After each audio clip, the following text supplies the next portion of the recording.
Assalamualaikum warahmatullahi wabarakatuh. In this video from group 4 and talk about teori-teori belajar dan pembelajaran. Yang pertama itu adalah teori deskriptif dan perspektif. Teori belajar adalah deskriptif karena tujuan utamanya menjelaskan proses belajar, sedangkan teori pembelajaran adalah perspektif karena tujuan utamanya menetapkan metode pembelajaran yang optimal. Adapun teori pembelajaran perspektif dimaksudkan untuk mencapai tujuan, sedangkan teori pembelajaran deskriptif dimaksudkan untuk memberikan hasil. Itulah sebabnya variabel yang diamati dalam teori-teori pembelajaran yang perspektif adalah metode yang optimal untuk mencapai tujuan.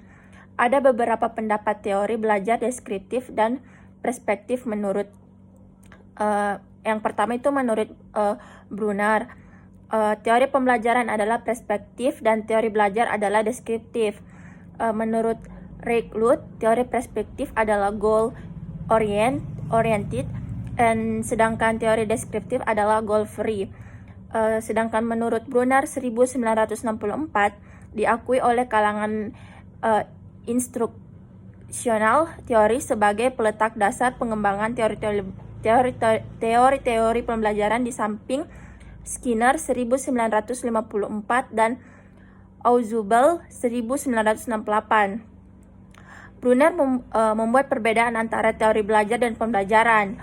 Teori belajar adalah deskriptif, sedangkan teori pembelajaran adalah perspektif. Sedangkan menurut Simon 1989, perbedaan serupa dengan memaparkan karakteristik dari A perspektif sains and membandingkan dengan karakteristik A deskriptif sains. Dalam ilmu perspektif terlibat 3 jenis profesi, yaitu ilmuwan, teknolog, dan teknisi. Teori belajar menaruh perhatian pada hubungan di antara variabel-variabel yang menentukan hasil belajar. Teori belajar menaruh perhatian pada bagaimana seseorang belajar. Sebaliknya, teori pembelajaran menaruh perhatian pada bagaimana seseorang mempengaruhi orang lain untuk belajar. Teori pembelajaran berurusan dengan upaya mengontrol variabel-variabel. Untuk membedakan teori belajar dan pembelajaran bisa diamati dari posisional teorinya, apakah berada pada tataran teori deskriptif atau perspektif. Teori belajar menaruh perhatian pada hubungan antara variabel-variabel yang menentukan hasil belajar. Sedangkan teori pembelajaran sebaliknya, teori ini menaruh perhatian bagaimana seseorang lain mempengaruhi orang lain terjadi proses belajar. Dengan kata lain, teori pembelajaran berurusan dengan upaya mengontrol variabel yang dispesifikasikan dalam teori belajar agar dapat memudahkan belajar. Maksudnya adalah bahwa teori pembelajaran perspektif dimaksudkan untuk mencapai tujuan, sedangkan teori belajar deskriptif dimaksudkan untuk memberikan hasil. Itulah sebabnya variabel yang diamati dalam mengembangkan teori belajar yang perspektif adalah metode yang optimal untuk mencapai tujuan. Sedangkan dalam pengembangan teori PCM, belajaran deskriptif, variabel yang diamati adalah hasil belajar sebagai akibat dan interaksi antara metode dan kondisi. Dengan kata lain, teori pembelajaran mengungkapkan hubungan antara kegiatan pembelajaran dengan proses psikologis dalam diri siswa. Sedangkan teori belajar mengungkapkan hubungan antara kegiatan siswa dengan proses psikologi dalam diri siswa. Teori pembelajaran harus memasukkan variabel metode pembelajaran.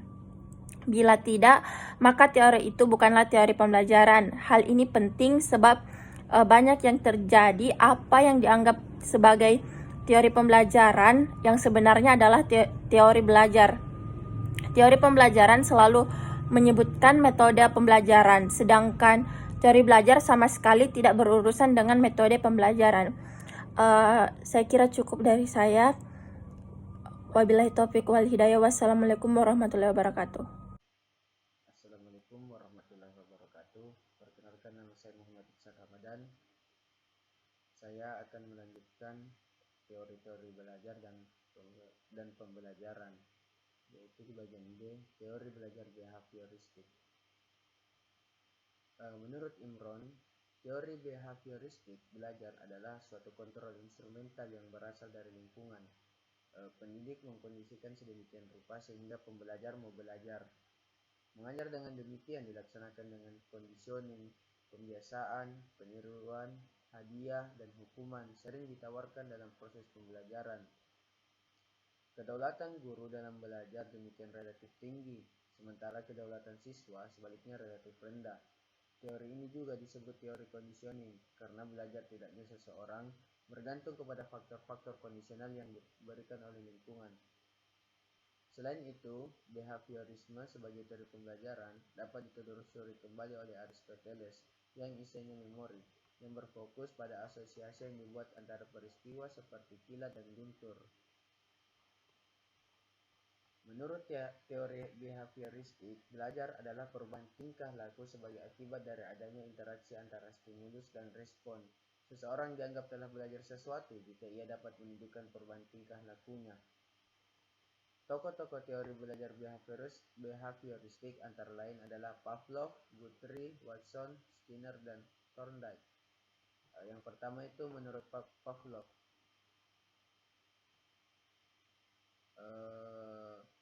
Peletak dasar teori conditioning adalah Ivan Petrovich Pavlov. Secara kebetulan, conditioning reflex atau psychic reflex ditemukan oleh Pavlov pada waktu ia sedang mempelajari fungsi perut dan mengukur cairan yang dikeluarkan dari perut ketika anjing sedang makan. Ketika Pavlov mengukur sekresi perut saat anjing merespon bubuk makanan, dia melihat bahwa hanya dengan melihat makanan telah menyebabkan anjing mengeluarkan air liur. Selain itu, ketika anjing mendengar langkah kaki, peneliti juga mengeluarkan Selain itu, ketika anjing mendengar langkah kaki peneliti juga mengeluarkan air liur. Pada awalnya, Pavlov menganggap respons tersebut sebagai refleksi psikis. Kedua, teori belajar menurut Edwin Guthrie.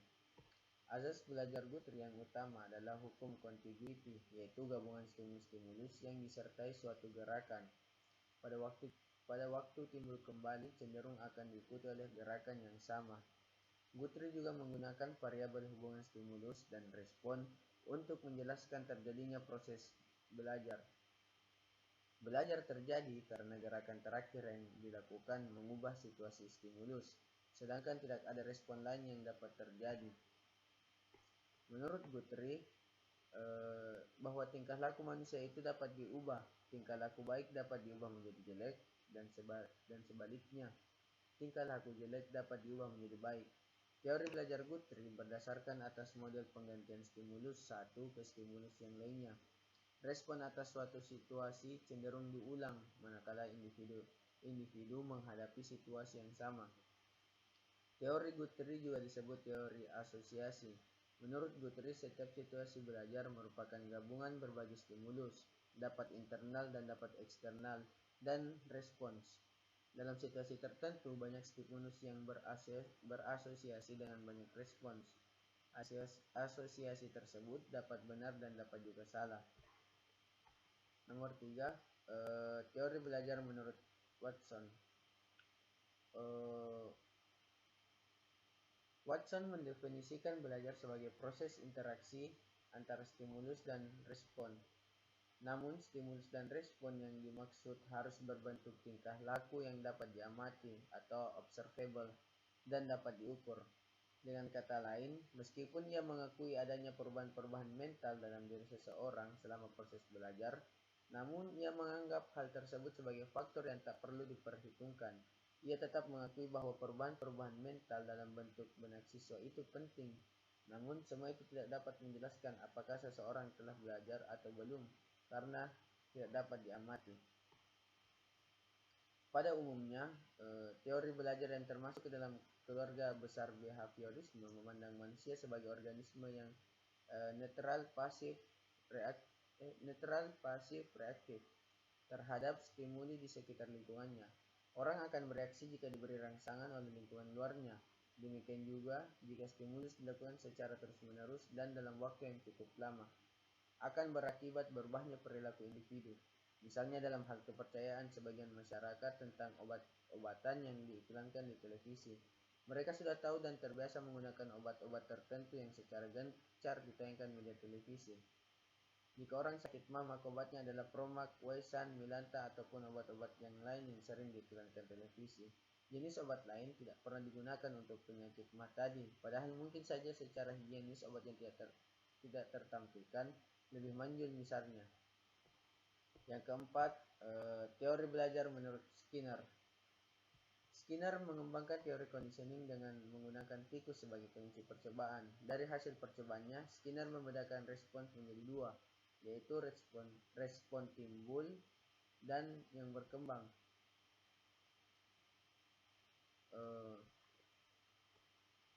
Ada 6 konsep teori operant conditioning, yaitu penguatan positif dan negatif. Penguatan adalah stimuli yang perlu diberikan atau dihilangkan untuk memungkinkan terjadinya respon. Penguatan positif adalah setiap stimulus yang keberadaannya dapat memantapkan respon yang diberikan. Penguatan negatif adalah semua stimulus yang perlu dihilangkan untuk memantapkan respon yang diberikan. Yang kedua itu shaping, ialah proses pembentukan tingkah laku yang makin mendekati tingkah laku yang diharapkan, atau bisa juga disebut peniruan. Yang ketiga itu pendekatan suksesif, ialah proses pembentukan tingkah laku yang menggunakan penguatan pada saat yang tepat sehingga respon pun sesuai dengan yang disyaratkan. Yang keempat, extinction, ialah proses penghentian kegiatan sebagai akibat ditiadakannya penguatan. Yang kelima, chaining of response, yaitu respon dan stimulus yang berangkaian satu sama lain. Dan yang keenam, jadwal penguatan, ialah variasi pemberian penguatan, rasio tetap.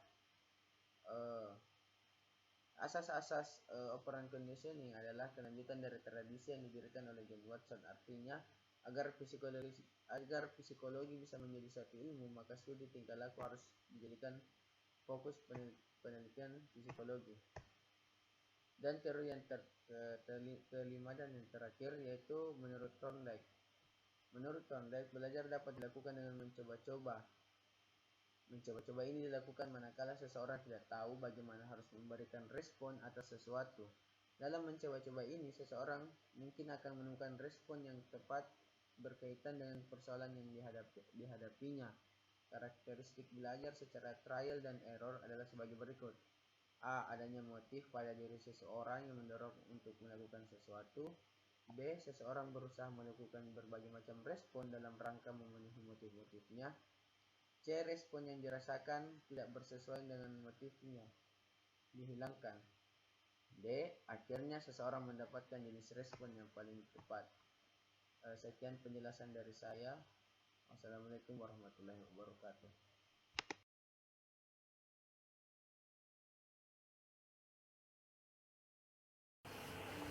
Oke, Assalamualaikum warahmatullahi wabarakatuh. Nama saya Muhammad Ardan dari kelompok 4 dan akan menjelaskan mengenai teori belajar kognitivistik. Apa itu kognitivistik? Kognitivistik sangat berhubungan dengan kognitif atau kognisi yang merupakan suatu proses untuk mendapatkan pengetahuan melalui proses atau rentetan mengenai sesuatu untuk mencapai tujuan. Menurut para penganut behaviorisme, belajar merupakan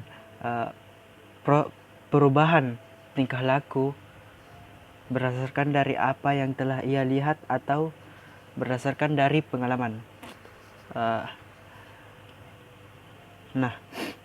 Menurut Budningsi, teori kognitif sangat berbeda dengan teori behaviorisme. teori kognitif lebih mengedepankan proses untuk mendapatkan atau mencapai tujuan, sedangkan behaviorisme merupakan orang-orang yang lebih mengedepankan hasil, entah itu melalui proses yang yang mudah. Maksud saya tidak terlalu memperhatikan proses. Dia hanya mementingkan hasil tanpa mengetahui apa yang dipikirkan oleh otak mereka. Nah, sekarang kita memasuki prinsip dasar dan tujuan prinsip dasar dari dan tujuan teori belajar kognitif. Teori kognitif dikembangkan untuk membuat para guru untuk memahami muridnya dan juga dapat membantu guru memahami diri sendiri. Nah, di sini yang saya tangkap adalah teori kognitif itu dikembangkan untuk guru memposisikan sebagai siswa. Nah, apabila ia mengatakan apabila guru mengatakan sesuatu yang salah, maka apa yang akan ia lakukan? Nah, itulah dia memposisikan dirinya sebagai siswa. Nah, yang kedua itu teori kognitif diartikan sebagai proses interaksional seseorang untuk memperoleh pemahaman baru atau struktur kognitif dan mengubah hal-hal yang lama. Di sini sangat jelas bahwa teori kognitif ini sebagai proses interaksional untuk mendapatkan hal-hal yang baru dan mengubah hal-hal yang lama, mengenai dirinya sendiri untuk membawa kemajuan. Sekarang kita memasuki teori belajar kognitif menurut pakar kognitif. Teori belajar kognitif yang pertama itu menurut Jean Piaget. Menurut Jean Piaget, teori belajar kognitif merupakan teori perkembangan intelektual atau teori perkembangan mental. Nah, Piaget ini mengemukakan bahwa perkembangan mental sangat penting untuk kemajuan pola pikir setiap manusia. Nah, teori ini sangat berperan penting dalam perkembangan mental, yaitu untuk mengukur usaha para siswa untuk mendapatkan atau mencapai tujuan. Apakah ia akan mengeluh dengan tugas-tugas yang diberikan oleh guru atau tidak. Itulah yang disebut dengan teori menurut Jean Piaget. Nah, di sini juga dituliskan bahwa menurut Piaget, proses belajar akan terjadi jika mengikuti tahap-tahap asimilasi, akomodasi, dan ekuilibrasi. Yang dimana asimilasi merupakan pengumpulan atau proses untuk mendapatkan informasi baru ke dalam struktur atau ke dalam pikiran untuk diubah menjadi untuk dipelajari dan diperbaiki ke depannya. Akomodasi merupakan proses penyesuaian struktur kognitif ke dalam situasi yang baru. Sedangkan ekuilibrasi itu rentetan atau lanjutan dari asimilasi dan akomodasi itu sendiri. Nah, sekarang kita masuk ke teori belajar kognitif menurut Jerome S. Bruner. Jerome S. Bruner memiliki sebuah buku yang berjudul judul buku memiliki buku yang berkaitan dengan pendidikan, yaitu yang dinilai mendukung prinsip kognitivisme, antara lain adalah The Process of Education yang dipublish tahun 1960 dan The Culture of Education yang dipublish 1996. Nah,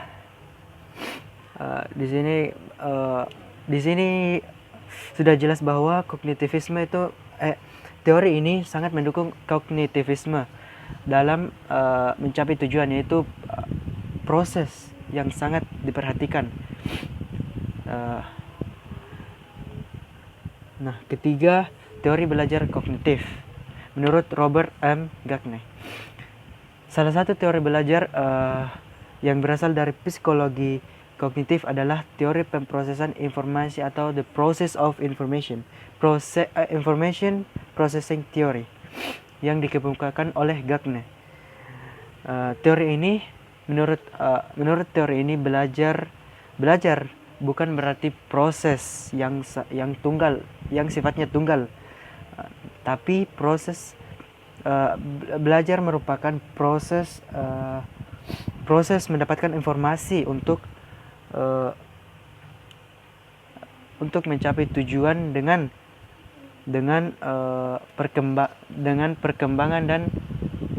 perkembangan otak, sistem otak yang merupakan hasil dari efek kumulatif belajar itu sendiri. Nah, di sini diperlukan kreativitas dalam mengolah apakah itu waktu, apakah itu bagaimana caranya untuk mendapatkan sesuatu. Nah, itulah yang disebutkan dalam teori kognitif Robert M. Gagne. Nah, sampai di sinilah penjelasan saya mengenai teori belajar kognitivistik. Terima kasih. Lebih dari kurangnya mohon dimaafkan. Assalamualaikum warahmatullahi wabarakatuh. Perkenalkan, nama saya April Adesunia. Saya akan melanjutkan materi sebelumnya, yaitu teori belajar yang keempat, yaitu teori belajar humanistik. Proses belajar humanistik memusatkan perhatian kepada diri peserta didik, sehingga menitik beratkan kepada kebebasan individu. Teori humanistik menekankan kognitif dan afektif memengaruhi proses. Kognitif adalah aspek penguasaan ilmu pengetahuan, sedangkan afektif adalah aspek sikap yang keduanya perlu dikembangkan dalam membangun individu. Hal yang penting lagi pada proses pembelajaran humanisme harus adanya motivasi yang diberikan agar peserta didik dapat terus menjalani pembelajaran dengan baik. Motivasi dapat berasal dari dalam, yaitu berasal dari diri sendiri maupun dari guru sebagai fasilitator. Adapun tokoh-tokoh humanistik yaitu Abraham Maslow. Yang pertama ada Abraham Maslow. Didasarkan pada asumsi bahwa di dalam diri individu ada dua hal, yaitu yang pertama, suatu usaha yang positif untuk berkembang, dan yang kedua, kekuatan untuk melawan atau menolak perkembangan itu. Berkaitan dengan pendapat tersebut, Maslow mengemukakan adanya 5 tingkatan kunci kebutuhan pokok manusia. Kelima tingkatan kebutuhan pokok inilah yang kemudian dijadikan pengertian kunci dalam mempelajari motivasi manusia, karena sesungguhnya dalam teori humanistik ini sangat diperlukan motivasi. Yang kedua ada Carl Sam Rogers, mengemukakan kebutuhan individu ada 4, yaitu yang pertama pemeliharaan, yang kedua peningkatan diri, yang ketiga penghargaan positif atau positive regard, dan yang keempat penghargaan diri yang positif. Belajar yang paling berguna secara sosial di dalam dunia modern ini adalah belajar mengenai proses belajar, suatu keterbukaan yang terus-menerus terhadap pengalaman dan penyatuannya ke dalam diri sendiri mengenai proses perubahan itu. Yang ketiga ada Arthur Combs, mengemukakan bahwa belajar terjadi bila mempunyai arti bagi individu. Guru tidak bisa memaksakan materi yang tidak disukai atau tidak relevan dengan kehidupan mereka. Untuk mengerti tingkah laku manusia, yang penting adalah mengerti bagaimana dunia ini dilihat dari sudut pandangnya. Yang terakhir atau yang kelima yaitu teori belajar konstruktivistik. Konstruktivisme berasal dari kata to construct yang artinya membangun atau menyusun. Menurut von Glaserfeld, konstruktivisme merupakan salah satu filsafat pengetahuan yang menekankan bahwa pengetahuan kita adalah konstruksi atau bentukan kita sendiri. Tujuan dari teori belajar ini adalah untuk menumbuhkan motivasi peserta didik, mengembangkan motivasi dan kemampuan menjadi pemikir yang mandiri atau tidak harus distimulus terus. Adapun tokoh-tokoh teori belajar konstruktivisme sebagai berikut. Yang pertama ada Jean Piaget, menyebutkan bahwa penekanan teori konstruktivisme pada proses adalah untuk menemukan teori atau pengetahuan yang dibangun dari realitas di kenyataan.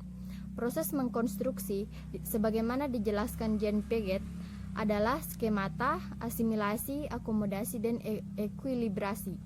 Yang kedua ada teori Piaget. Teori dari pengurutan, klasifikasi, decentering atau membuat suatu proyek kerja dengan melibatkan berbagai unsur. Yang keempat ada reversibility atau kemampuan untuk mengeksplorasi dan membangun suatu kesimpulan, mengurai kemudian membangunnya lagi. Dan yang terakhir ada penghilangan sifat egosentrisme. Yang ketiga Vygotsky. Peserta didik dalam mengkonstruksi suatu konsep perlu memperhatikan suatu lingkungan sosial.